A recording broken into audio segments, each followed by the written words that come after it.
Moje meno je Tatiana Koblišková. V M-kliniku sa venujem cvičeniu pilatesu, zdravému chrbátu a cvičeniu jogy. Najčastejšie ma ľudia vyhľadávajú z dôvodu bolesti chrbtice, prípadne nejakej časti pohybového aparátu.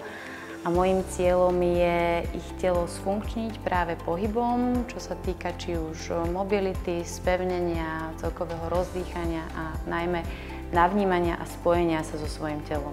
Sama na sebe cítim tým, že mám hypermobilitu, že pilates veľmi spevňuje pohybový aparát, najmä teda centrum. Jeden z jeho princípov je koncentrácia, takže naozaj je to vedomý pohyb, ktorý si vyžaduje presné pohyby. A tým, že človek má pevné jadro, tak naozaj dokáže mať tú chrbticu podporenú, čím vieme nejako predísť bolestiam. Čo sa jogy týka, takým fyzickým benefitom je práve tá mobilita a stretching. A samozrejme donáša joga aj psychické benefity, ako každé iné cvičenie pre psychiku.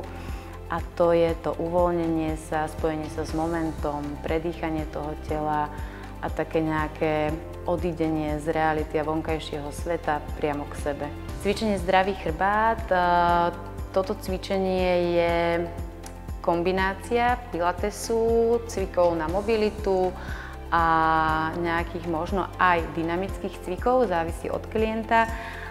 Ide o to, aby sme spevnili svaly chrbtice a takisto, aby sme navnímali a ukotvili ten správny postoj tela. Čo sa v podstate za posledné možno obdobie zmenilo a čo vnímam ja na svojich hodinách, že si ma ľudia nevyhľadávajú len skrz postavu a skrz nejaké chudnutie, ale naozaj začalo ľuďom ísť o to, aby sa cítili dobre vo svojom tele. Veľkým benefitom týchto priestorov je práve to, že sa tu dokáže prepojiť či už výživové poradenstvo, odborné poradenstvo od fyzioterapie, my ako tréneri a potom aj tá relaxácia v podobe masáže, prípadne čínskej medicíny.